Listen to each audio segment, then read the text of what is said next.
Hello students, welcome back to my channel maths world. Maths world में higher engineering में जो हम topic कर रहे हैं वो है नॉन होमोजीनियस इक्वेशन, जिसका हमने ऑलरेडी एक वीडियो बना दी है जिसमें हमने आपको सारे केसेस के बारे में बताया था। तो वही केसेस सारे मैंने एक रिवाइज करने के लिए यहाँ पे लिख दिए। हम पहले वो रिवाइज कर लेते हैं, उसके बाद जाते हैं हम इसके न्यूमेरिकल पार्ट पे, जिससे पहले हम इसके दो स्पेशल केस यानी एक स्पेशल केस और एक जनरल केस भी डिस्कस करेंगे। तो केस नंबर 1, पर्टिकुलर इंटीग्रल में हम कोई भी वैल्यू f1 में एफ डी एफ एक्स की फॉर्म में लिखकर वैल्यू निकालते हैं। अब ये एफ एक्स की वैल्यू क्या क्या हो सकती है, इस पे डिपेंड करेंगे आपके केसेस। एफ एक्स ये e की पावर ए एक्स की फॉर्म में हो सकता है, साइन एक्स की फॉर्म में हो सकता है, पॉलिनोमियल हो सकता है। उन्हीं केसेस पे आपके केस डिफरेंट हो रहे हैं। फर्स्ट केस है f x equals to a x, जहाँ पे ए जो है वो कॉन्स्टेंट वैल्यू है।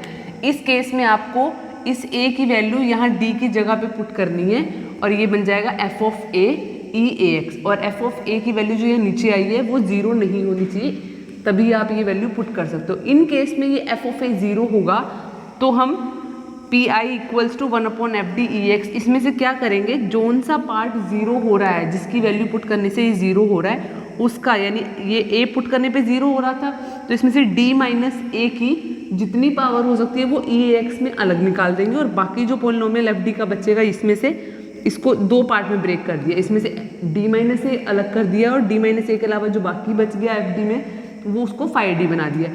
इसकी वैल्यू इसमें तो आप सीधा a पुट कर दोगे जैसे आपने यहाँ पुट किया, और इसमें आप e x वैसा का वैसा लिखोगे। ये और ये स्टेप आपका सेम पुराना है।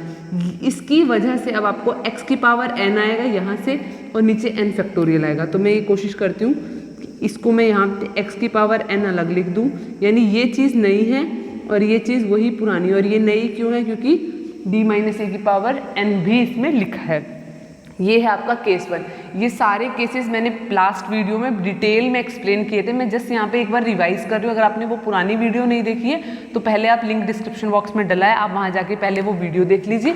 यहाँ पे मैं सिर्फ एक बार रिवाइज कर रही हूँ सो दैट अभी जब हम न्यूमेरिकल्स करें तो आपको पता हो। उसके बाद सेकेंड केस आता है f x equals to sine a x या कॉस ए एक्स। तो इस केस में आपको एफ डी इक्वल्स टू या तो साइन का फंक्शन या कॉस का फंक्शन होगा।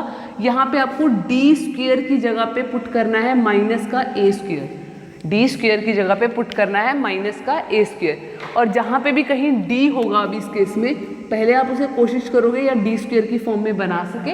अगर वो फिर भी डी रह जाता तो हम उसे कैसे सॉल्व करेंगे वो हम क्वेश्चन में आगे जाके देखने वाले हैं। केस नंबर 3, एफ एक्स अगर पॉलिनोमियल फॉर्म में है तो उसका कुछ भी नहीं है, आपको इस एफ डी को बाइनोमियल एक्सपेंशन की तरह खोल देना है। यानी इसको कोशिश करना है जैसे ये d minus 2d D square plus 1 इस फॉर्म में है तो इसको 1 plus D square minus 2d लिख दिया। ये 1 प्लस ए एक्स की फॉर्म में आ गया और इसको आप यहाँ से ओपन करके आराम से बाइनोमियल की तरह लिख सकते हो। केस नंबर 4, ये केस हमने पिछली क्लास में या पिछली वीडियो में डिस्कस नहीं किया था। मैं चाहती हूँ कि ये भी सिमिलर ही है तो आप इसको ना छोड़ें।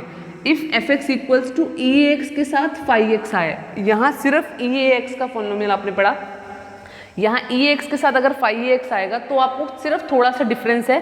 क्या करना है, फंक्शन को ई एक्स फाई एक्स की फॉर्म में, इसका ये ई एक्स एफ डी से बाहर यहाँ आ जाएगा, लेकिन ये जो एफ डी है वो रिप्लेस होके एफ डी प्लस 1 रह जाएगा और फाई एक्स यहाँ रहेगा। अब ये फाई एक्स पे डिपेंड करता है। फाई एक्स अगर कॉस और साइन का फंक्शन है तो ये वाला केस लग जाएगा। अगर फाई एक्स आपका पॉलिनोमियल है तो केस 3 लग जाएगा। यानी इसके बाद इस पूरे पार्ट को सॉल्व करना डिपेंड करेगा कि फाई एक्स की वैल्यू क्या है। फाई एक्स की वैल्यू अगर साइन कॉस है तो आप केस 2 वहाँ पे लगा देंगे। फाई एक्स की वैल्यू अगर आपकी पॉलिनोमियल की फॉर्म है तो आप केस 3 पे चले जाएंगे। अगर वो भी ई एक्स के ही कुछ फॉर्म में है, वैसे तो वो ई एक्स की फॉर्म में होता तो आप ये दोनों ई एक्स को मिला के इसको केस 1 ही कंसिडर कर लेते, तो वो नहीं होगा। तो केस 2 या केस 3 वहाँ पे एप्लीकेबल हो रहा होगा, वो आप वहाँ पे अप्लाई कर देंगे। इसके बाद मैंने आपको लास्ट वीडियो में कहा था कि एक इसका स्पेशल केस हम छोड़ रहे हैं जो हम नेक्स्ट वीडियो में डिस्कस करेंगे। वो वीडियो में क्या है, f d is equals to d square plus a square. इस केस में ये स्पेशल केस है कि अगर आपका एफ डी इस फॉर्म का आया D square plus a square का, और जो फंक्शन है आपका एफ एक्स वो आपका साइन ए एक्स या फिर कॉस ए एक्स आया, तो आप वहाँ पे डायरेक्ट वैल्यू 1 अपॉन में एफ डी एफ एक्स की वैल्यू डायरेक्ट ये लिख सकते हो। साइन ए एक्स के केस में हो जाएगी कॉस ए एक्स और बाहर आ जाएगा एक्स अपॉन में 2a। कॉस ए एक्स की फॉर्म में हो जाएगी साइन ए एक्स और साथ में आ जाए एक्स अपॉन में 2a। तो ये आपका पूरा हो गया ओवरऑल सारे केसेस, जिसमें से हमने स्पेशल केस जो नहीं डिस्कस किया था वो भी कर लिया। अब इसके अलावा एक जर्नल केस और है, अगर इनमें से कोई भी केस अप्लाई ना हो तो वहाँ पे हम वो केस अप्लाई करके क्वेश्चन सॉल्व कर सकते हैं। उस क्वेश्चन का सिर्फ उस केस का सिर्फ ये छोटी सी प्रॉब्लम है कि वहाँ पे थोड़ा इंटीग्रेशन आ जाता है तो वो थोड़ा लेंदी हो जाता है। लेकिन वही बात है कि अगर कोई केस अप्लाई नहीं हो रहा तो हम क्या करें, या हमें समझ नहीं आ रहा कौन सा केस लगाना, तो उसको हम बोलते हैं जर्नल केस। जर्नल केस में आपका क्या है, 1 अपॉन में F D minus A F x, इस फॉर्म में अगर आपको कोई फंक्शन दिया है तो आप उसे क्या करेंगे, 1 अपॉन में डी माइनस ए, या इसको सिर्फ एफ डी भी लिख सकते हैं, डी माइनस ए। यहाँ पे ई ए एक्स और ई माइनस ए एक्स एफ एक्स, आपने यहाँ पे मल्टीप्लाई और डिवाइड दोनों यहाँ कर दिया, और इस केस में यहाँ आप इसका इस पार्ट का इंटीग्रेशन कर देंगे। ये क्वेश्चन, ये पार्ट, ये फंक्शन थोड़ा लेंदी हो जाता है केस, क्योंकि यहाँ पे इंटीग्रेशन आएगा। अगर इस केस में ये एफ डी आपका डी माइनस ए ना होके D minus A, D minus B, D minus C ऐसा कुछ हुआ, तो पहले आप ए के लिए एक ऐसा ट्रीट करेंगे, फिर इसके लिए आपको फिर से ई बी एक्स और ई माइनस बी एक्स यहाँ पर लगाना पड़ेगा। सी के लिए आपको फिर से ई सी एक्स और ई माइनस सी एक्स, हर एक फैक्टर के लिए आपको सारा कुछ करना पड़ेगा। तो ये आपका जर्नल केस है। अब हम उसके थोड़े से न्यूमेरिकल्स कर लेते हैं, सो दैट कि आपको जो भी हमने केसेस पढ़े हैं वो समझ में आ जाए कि आपको कैसे क्वेश्चंस में सॉल्व करने हैं।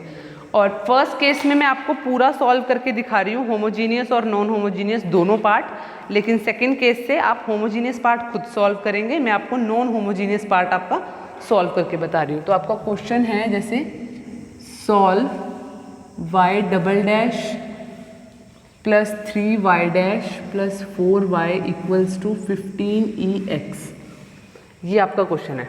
तो इसका सॉल्यूशन करते वक्त आपको लिखना है स्टेप 1 सॉल्व फॉर CF, यानी आपको कॉम्प्लीमेंट्री फंक्शन के लिए सॉल्व करना है। कैसे, इसको आपने कर दिया D square plus 3d minus 4 और y का बाहर इक्वल्स टू 0, ये आपने होमोजीनियस पार्ट ले लिया, तो ये हो जाएगा d square plus 3d minus 4 equals to 0।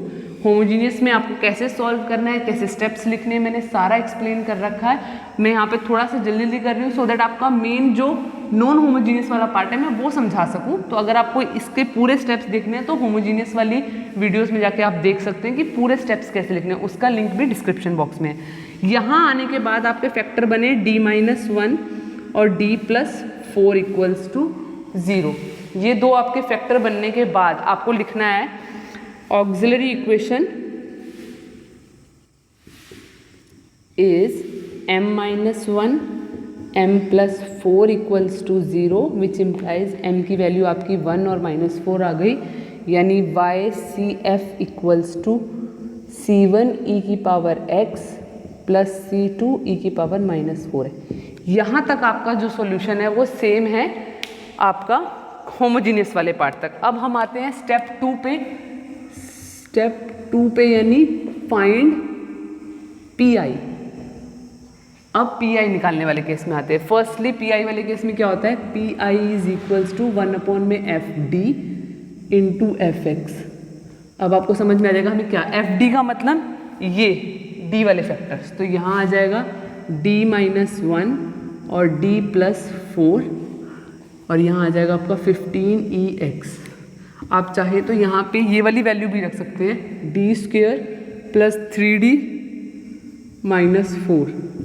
जैसे ही यहाँ से हमने यहाँ क्या है 1 है, जैसे हमने ये 1 यहाँ पुट किया रफ में, f of a is equals to, ये FD था, FD कितना है हमारे पास डी स्क्वायर, ये रफ वाला काम बता रही हूँ मैं आपको। FD की वैल्यू है आपकी डी स्क्वायर प्लस 3D -4, जैसे हमने उसमें a पुट किया यानी f(1) पुट किया, 1 + 3 - 4 ये तो 0 आ गया।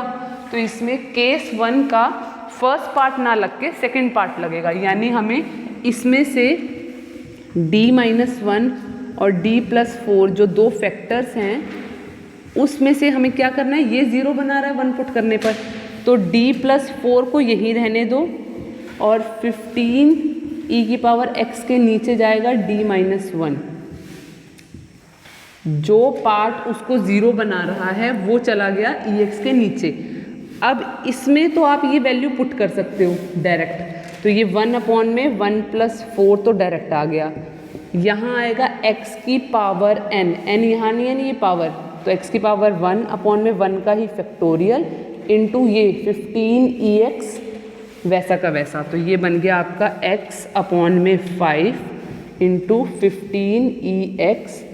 5 को हम कैंसिल आउट कर देते हैं, 3xe⁻x, तो ये आपका आ गया 3xe(x). अब लास्ट में आपको y सॉल्यूशन कैसे लिखना है, y solution is equals to, पहले तो CF वाला पार्ट यानी c1e⁻x + c2e⁻−4x और प्लस में ये pi 3xe(x), यानी आपको CF और pi मिलाकर यहाँ पे लिख देना है। ये केस आपका केस 1 का सेकंड पार्ट हो गया। अब हम एक थोड़ा सा क्वेश्चन sin x और cos x का ले लेते हैं, सो दैट आपको वो भी पता लग जाएगी वो कैसे सॉल्व करने हैं।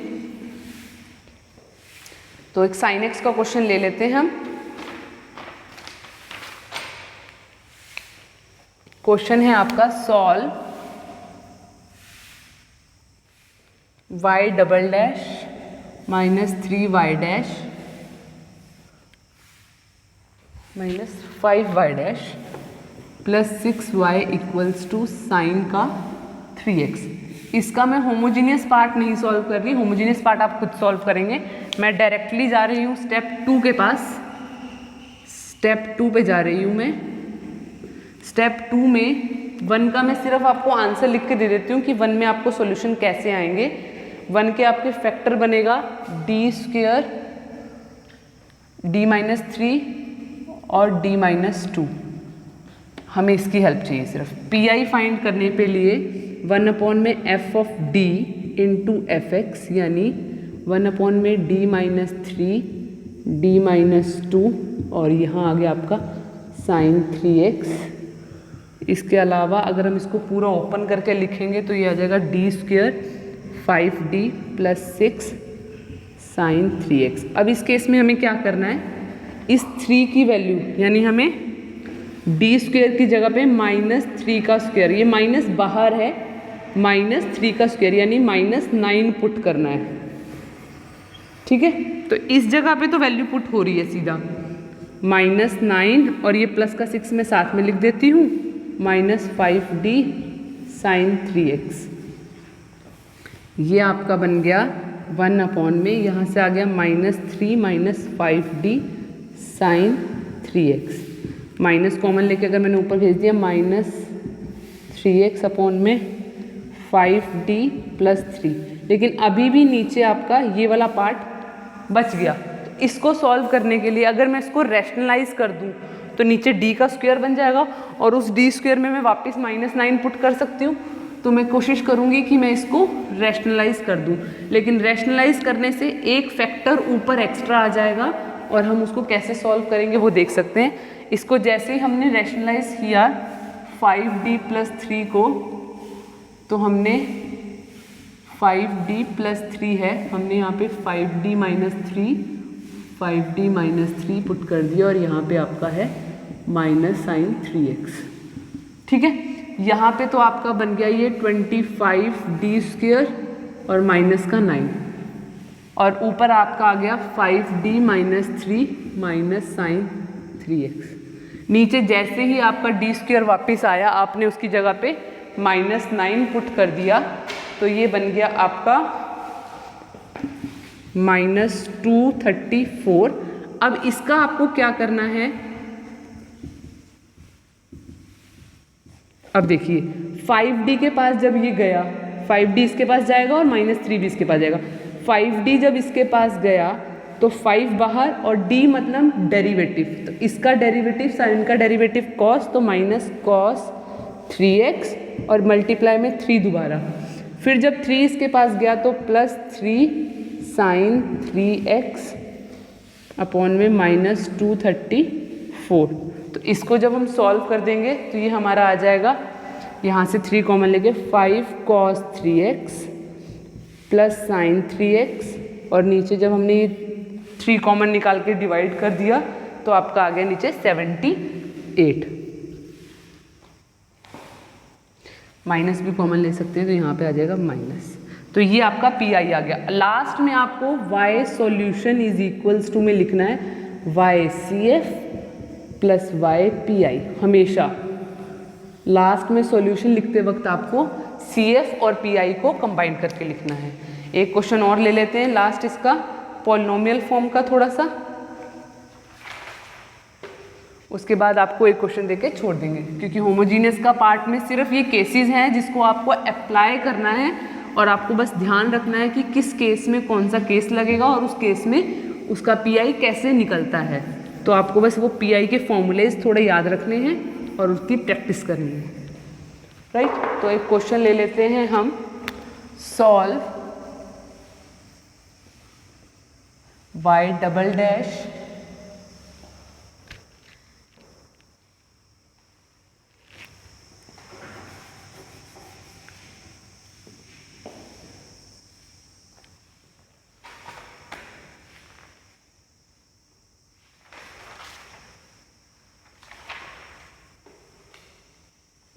अगर फंक्शन जैसे f ऑफ x, सिर्फ मैं फंक्शन बता देती हूँ आपको, कोई क्वेश्चन है जिसमें फंक्शन आपको दिया है ex और cos 3x, इस केस में आप उसके फैक्टर्स में करने पर 1 अपॉन में एफ डी